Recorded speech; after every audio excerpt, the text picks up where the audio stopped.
পরাশক্তি আমেরিকার প্রেসিডেন্ট যে বাড়িতে থাকেন সেই বাড়িটিকে বিশ্বের সবচেয়ে নিরাপদ বাড়ি বলে মনে করা হয়। হোয়াইট হাউসে শুধু রাষ্ট্রপতি এবং তার পরিবারই থাকেন না, বিশ্বের অনেক গুরুত্বপূর্ণ সিদ্ধান্ত এখান থেকে নেওয়া হয় এবং সেজন্য যে কোনো মূল্যে এই ভবনটিকে রক্ষা করা অত্যন্ত গুরুত্বপূর্ণ। দ্বিতীয় বিশ্বযুদ্ধের পর থেকে প্রতিটা দিন হোয়াইট হাউস নতুন নতুন নিরাপত্তা হুমকির সম্মুখীন হচ্ছে এবং তারপর থেকে এখন পর্যন্ত এই বিলাসবহুল বাড়িটির নিরাপত্তা বাড়ানো হয়েছে। 18 একর জায়গা জুড়ে বিস্তৃত এই বিল্ডিংটি ওয়াশিংটন ডিসির কনস্টিটিউশন এভিনিউতে জাঁকজমকপূর্ণভাবে দাঁড়িয়ে আছে। এটি প্রতিটি আমেরিকান প্রেসিডেন্টের বাড়ি এবং অফিস। না শুধু এই ভবন এবং না শুধু এতে থাকা রাষ্ট্রপতি ও তার পরিবার, বরং নিরাপত্তা দলকে এর আশেপাশে এলাকায় অত্যন্ত কঠোর নিরাপত্তা জোরদার করতে হয়।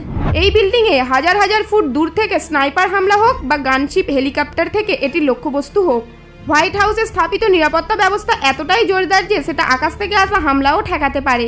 আমাদের এই ভিডিওতে আজকে আপনি 7টি সুরক্ষা ব্যবস্থা সম্পর্কে জানবেন এবং তার মধ্যে একটিও যদি আপনার বাড়িতে থাকে তবে আপনিও বিশ্বের সবচেয়ে সুরক্ষিত ব্যক্তির তালিকায় থাকবেন। Number 1, bullet proof glass. White house ভবনে মোট 132টি কক্ষ রয়েছে।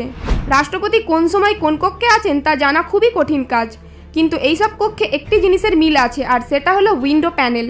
প্রাকৃতিক আলোর জন্য হোয়াইট হাউসের প্রতিটি ঘরে উইন্ডো প্যানেল স্থাপন করা হয়েছে, তবে এটি বেশ বিপজ্জনক হতে পারে।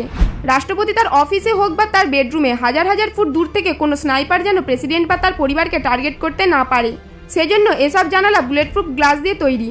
অর্থাৎ মোট 147টি উইন্ডো প্যানেলে এবং সবগুলোই বুলেট প্রুফ। শুধু বুলেট প্রুফই নয়, এই ব্যালিস্টিক গ্লাসটিকে বিশ্বের সবচেয়ে শক্তিশালী গ্লাস হিসাবে বিবেচনা করা হয়। 2011 সালের আগে এই নিরাপত্তা বৈশিষ্ট্য সম্পর্কে কেউ জানতো না, কিন্তু 2011 সালের নভেম্বরে অস্কার রোমিও নামে এক ব্যক্তি হোয়াইট হাউসে তার রাইফেল থেকে 2টি গুলি ছুঁড়ে মারেন। একটি বুলেট হোয়াইট হাউসের লনে গিয়ে লেগেছিল এবং অন্যটি লেগেছিল ভবনের জানালায়।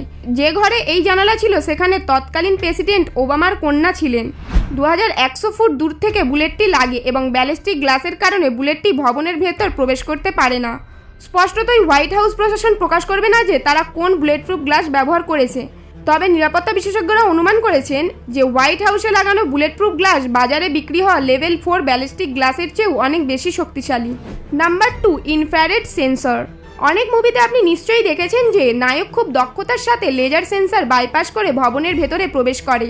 হোয়াইট হাউসেও এ ধরনের সেন্সর লাগানো আছে, তবে পার্থক্য হলো সিনেমার মতো এগুলোতে বাইপাস করা যায় না। হোয়াইট হাউসে পুরো 4 একর এলাকায় 1 ইঞ্চি জমিও নেই যে এখানে স্থাপিত ইনফ্রারেড সেন্সরের রেঞ্জের মধ্যে নেই। মানুষ তো অনেক দূরের জিনিস, একটা ছোট পাখি এসে লনে বসলেও সিকিউরিটি টিম রিয়েল টাইমে তা খবর পেয়ে যায়। যদি কেউ ইনফ্রারেড সেন্সর ট্রিপিংয়ে সফল হয় তবুও হোয়াইট হাউসের ছাদে থাকা সোয়াগ টিমের স্নাইপারদের লক্ষ্য থেকে পালাতে পারবে না। Number 3, surface two air missile. White হাউসের ফটোতে এমন জিনিস কোথাও দেখা যায় না, তবে আপনি জেনে অবাক হবেন যে হোয়াইট হাউসে একটি ক্ষেপণাস্ত্র প্রতিরক্ষা ব্যবস্থা ইনস্টল করা আছে এবং তাও আবার লোকজনের দৃষ্টির আড়ালে। হোয়াইট হাউস কখনো এ বিষয়ে কথা বলেনি বা তারা চায় না যে এই ক্ষেপণাস্ত্র প্রতিরক্ষা ব্যবস্থা কেউ দেখুক। এই ক্ষেপণাস্ত্র প্রতিরক্ষা ব্যবস্থা শুধু আকাশের দিকে আসা ক্ষেপণাস্ত্রকে বিস্ফোরণ ঘটাতে পারে না, বরং প্রতিরক্ষা ব্যবস্থা দূরের আকাশে উড়ে আসা ড্রোনকেও লক্ষ্যবস্তু করে ধ্বংস করে দিতে পারে। 9/11-এর ভয়াবহ হামলার পর হোয়াইট হাউসে এই সিস্টেমটি বসানো হয়েছিল এবং তারপরে হোয়াইট হাউসে পুরো এলাকাকে স্নো ফ্লাই জোন ঘোষণা করা হয়েছিল। তার মানে হোয়াইট হাউসের ওপর থেকে কোনো ধরনের বিমান ওড়ার অনুমতি নেই। যদি কোনো বিমান লঙ্ঘন করে তবে এটি বাতাসে ধ্বংস হয়ে যাওয়ার সম্ভাবনা রয়েছে। এই ক্ষেপণাস্ত্র প্রতিরক্ষা ব্যবস্থা সম্পর্কে আমরা কখনোই জানতাম না যদি এই ঘটনাটি 2019 সালের নভেম্বরে না ঘটতো। 2019 সালের নভেম্বরে একটি বিমান দুর্ঘটনাক্রমে হোয়াইট হাউসের নো ফ্লাই জোন এলাকায় প্রবেশ করে। এই বিমানটি হোয়াইট হাউস থেকে অনেক দূরে ছিল, কিন্তু এই কারণে পুরো হোয়াইট হাউস লকডাউন করা হয়েছিল এবং আশেপাশের এলাকাও অবিলম্বে জরুরি পরিস্থিতির ঘোষণা করা হয়েছে। এদিকেই একজন সংবাদকর্মী হোয়াইট হাউসের ছাদে বিমান বিধ্বংসী ক্ষেপণাস্ত্র দেখেছেন এবং তার ছবি টুইট করেছেন। এই ছবির পরেই সবাই জানতে পেরেছিল যে হোয়াইট হাউসের ছাদে একটি অ্যান্টি মিসাইল সিস্টেম ইনস্টল করা আছে, যা বড় যুদ্ধযানগুলোতে দেখা যায়। বিশেষজ্ঞরা বিশ্বাস করেন যে হোয়াইট হাউসে এই ধরনের আরও অনেক অ্যান্টি মিসাইল সিস্টেম ইনস্টল করা হতে পারে, যা সম্পর্কে এখানে কর্মরত কর্মচারীরাও অবগত না। Number 4, food tester.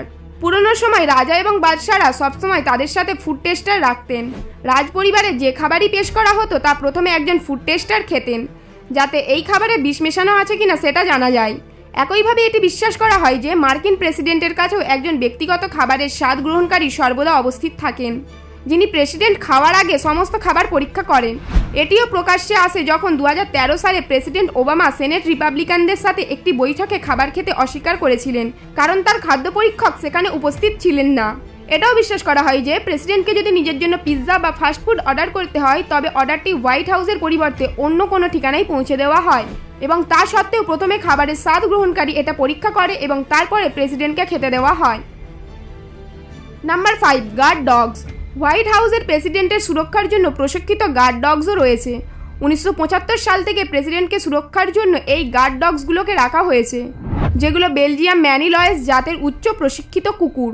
এই কুকুরগুলোকে এমনভাবে প্রশিক্ষণ দেওয়া হয়েছে তারা বাচ্চাদের কিছুই করে না, তবে কেউ যদি সীমানা অতিক্রম করার চেষ্টা করে তবে এই কুকুরগুলোর হাত থেকে বাঁচতে পারবে না। 50 কিলোমিটার বেগে প্রতি ঘন্টায় ছুটে চলা এই কুকুরগুলো যে কোনো অপরিচিত লোককে চোখের পলকে ধরে ফেলতে পারে, যাতে নিরাপত্তারক্ষীরা তাকে আটক করতে পারে। 2014 সালে একজন ব্যক্তি সীমানা অতিক্রম করে হোয়াইট হাউসে প্রবেশ করতে সক্ষম হয়। তার কাছে কোনো অস্ত্র ছিল না, এ কারণে তাকে গুলি করা হয়নি, কিন্তু তখন তাদের দায়িত্ব পালন করে এক ধাক্কায় তাকে নিয়ন্ত্রণ করে ফেলে। Number 6, iron fence. অবশ্যই হোয়াইট হাউসের একটি সীমানা প্রাচীরের খুব প্রয়োজন, কিন্তু আজ পর্যন্ত এখানে কোনো কংক্রিটের প্রাচীর তৈরি করা হয়নি, কারণ সাধারণ মানুষের হোয়াইট হাউস দেখার সম্পূর্ণ অধিকার রয়েছে। হোয়াইট হাউস সাধারণ জনগণ যেন স্পষ্টভাবে দেখতে পারে, এ কারণে পুরো 18 একর জায়গা জুড়ে বিস্তৃত এই ভবনের চারপাশে কেবল একটি বেড়া স্থাপন করা হয়েছে, যেন তা এপার থেকে ওপার দেখা যায়। হোয়াইট হাউসের বেড়ার বাইরে পড়ে যাওয়া অনেক ঘটনা ইতিমধ্যেই ঘটেছে। এ কারণে 2019 সালে বেড়ার উচ্চতা 6 ফুট থেকে বাড়িয়ে 10 ফুট করা হয়, এবং সেই সঙ্গে এমন ব্যবস্থাও বসানো হয় যে কেউ বেড়ার ওপারে আসার চেষ্টা করলেও তার নিরাপত্তা নিশ্চিত করবে, এবং ঠিক তখনই জানা যাবে হ্যাঁ, হোয়াইট হাউসের বেড়ায় এমন একটি নিরাপত্তা ব্যবস্থা স্থাপন করা হয়েছে যার কারণে বেড়ার ওপারে স্বাভাবিকের চেয়ে বেশি চাপ পড়লে তার সঙ্গে সঙ্গে নিরাপত্তার কক্ষে সতর্কবার্তা পাঠাবে। এর মানে হলো যে বাইরে দাঁড়িয়ে থাকা কোনো ব্যক্তি যদি বেড়াতে ওঠার জন্য সামান্য চাপ প্রয়োগ করে, তবে সে আরোহণের আগেই নিরাপত্তা রক্ষী সেখানে পৌঁছে যাবে। Number 7, drone security. 2015 সালে হোয়াইট হাউসের ভেতর এমন একটি নিরাপত্তা লঙ্ঘন প্রকাশ্যে এসেছিল যা পুরো নিরাপত্তা দলকে নড়িয়ে দিয়েছিল। হোয়াইট হাউসের একজন কর্মচারী, যিনি তার শিফটের পর বাড়ি ফিরছিলেন, তিনি হোয়াইট হাউসের বাইরে থেকে তার ড্রোন ক্যামেরাটি উড়িয়ে বেড়ার ওপারে পাঠিয়েছিলেন। আশ্চর্যজনকভাবে কোনো অ্যালার্ম বাজেনি এবং কেউ ড্রোন সম্পর্কে অবগত ছিল না, কিন্তু হোয়াইট হাউসের লোনে ড্রোনটি অবতরণ করার সাথে সাথেই ইন্টারনেট সেন্সারের অ্যালার্ম বাজতে শুরু করে। ওই ব্যক্তিকে কিছুই বলা হয়নি, কারণ তিনি সেখানকার কর্মচারী ছিলেন, কিন্তু এরপর থেকে হোয়াইট হাউসের নিরাপত্তায় 2টি ড্রোন যুক্ত করা হয়েছে। এই ড্রোনগুলি হোয়াইট হাউসের অভ্যন্তরে আসা অন্য ড্রোনগুলিকে শনাক্ত করে এবং অবিলম্বে ফ্লাই করে তারা তাদের প্রপেলার ধ্বংস করে, যার কারণে তারা ঘটনাস্থলে বিধ্বস্ত হয়, এবং এই কাজটি কয়েক মিনিটে নয় বরং কয়েক সেকেন্ডে হয়ে যায়। হোয়াইট হাউসকে আমেরিকার সবচেয়ে সুরক্ষিত বাড়ি বলে মনে করা হয়। মার্কিন প্রেসিডেন্ট এবং তার পরিবারকে যে কোনো মূল্যে নিরাপদ রাখতে এ ধরনের আরও অনেক সিস্টেম লাগানো থাকতে পারে, যেগুলো কেউ কখনোই জানতে পারবে না। বন্ধুরা, আমাদের আজকের এপিসোড এখান পর্যন্ত। আশা করছি আজকের এপিসোডটি আপনাদের ভালো লেগেছে। যদি ভিডিওটি ভালো লেগে থাকে ভিডিওটিকে একটি লাইক করে দেবেন এবং সকলের সঙ্গে শেয়ার করে দেবেন। আর আপনাদের মধ্যে যারা নতুন দর্শক তারা এখনই আমাদের চ্যানেলটিকে সাবস্ক্রাইব করে পাশে থাকা বেল আইকনটিতে ক্লিক করে রাখুন। দেখা হচ্ছে পরবর্তী এপিসোডে। ভালো থাকবেন, ধন্যবাদ।